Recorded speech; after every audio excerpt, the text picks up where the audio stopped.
Ever feel completely overwhelmed when the financial news starts throwing around terms like government debt, yields, and bond markets? Yeah, me too.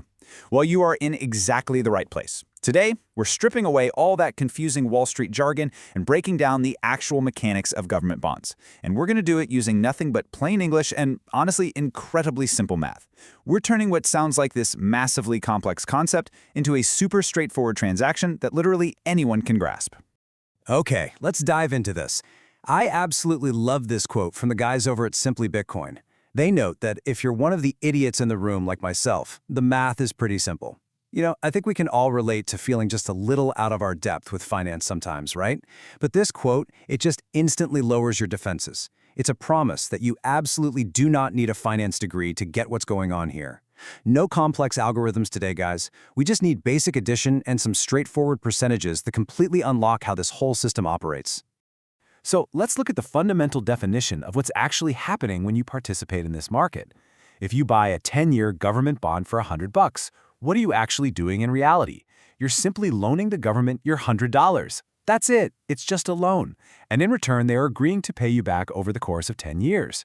When you look at it just as a standard, everyday loan agreement between you and the government, the whole shebang suddenly becomes way less intimidating, doesn't it? Let's walk through the actual chronological life cycle of this bond, just to really lock in those mechanics. Step 1, you buy the bond for $100. Now, in our little scenario here, this bond comes with a 5% interest rate. So moving on to step 2, every single year for the next 10 years, the government pays you 5% of that initial $100, meaning each year you get a simple $5 payout. Boom. Finally, step 3, at the very end of that 10-year term, you get your original $100 back. It's a highly predictable mechanical process year after year.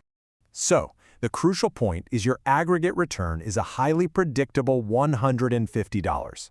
Think about it. You made $50 in interest over a decade, plus you get your initial 100 back. Seeing that solid final figure really makes the abstract math feel incredibly tangible.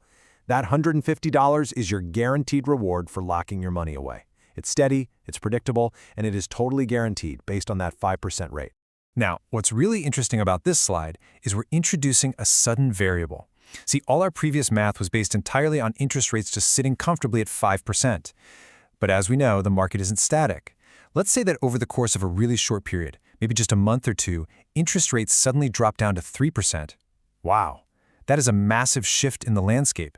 The rules of the game for new money entering the system have fundamentally changed in just a matter of weeks, and that is going to have a huge direct impact on the bond you're already holding. And this brilliantly illustrates the new reality of the market. Over on the left side, we've got your bond. You are completely locked in, happily collecting your $5 every single year. But on the right, well, that represents the brand new reality for anyone coming into the market today. Because rates drop to 3%, a new $100 bond is only going to give them a $3 yield each year. The visual contrast here is just stark. It perfectly highlights this major disparity between the awesome deal you have and what everyone else can currently get. Just think about the psychological and financial shift happening right here. Everyone newly entering the market suddenly realizes they're stepping into a much less profitable environment. They look around and they see that their money only buys them a measly $3 yearly return. Meanwhile, they look over at you, holding your original bond, and they see you collecting $5 year in and year out for the exact same initial $100 output. You've essentially secured a premium position simply because of the timing of your loan to the government.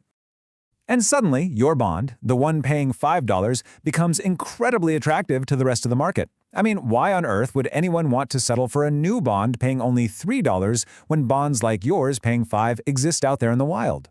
Because your bond generates a higher yield than anything newly available, it becomes a total hot commodity. The simple math of supply, demand, and yield has quite literally transformed your straightforward government loan into a highly, highly desirable asset. So we've seen exactly how a drop in interest rates suddenly makes older, higher-yielding bonds incredibly attractive. The math is totally undeniable. But this leaves us with a critical, inverse question to ponder. If a rate drop from 5% to 3% makes your bond a hot commodity that everyone desperately wants, what happens to your $5 bond if the market shifts the other way and new rates suddenly shoot up to 7%? Understanding exactly how that simple math flips is the true key to mastering market dynamics. Thanks for joining me on this explainer, and keep questioning the math.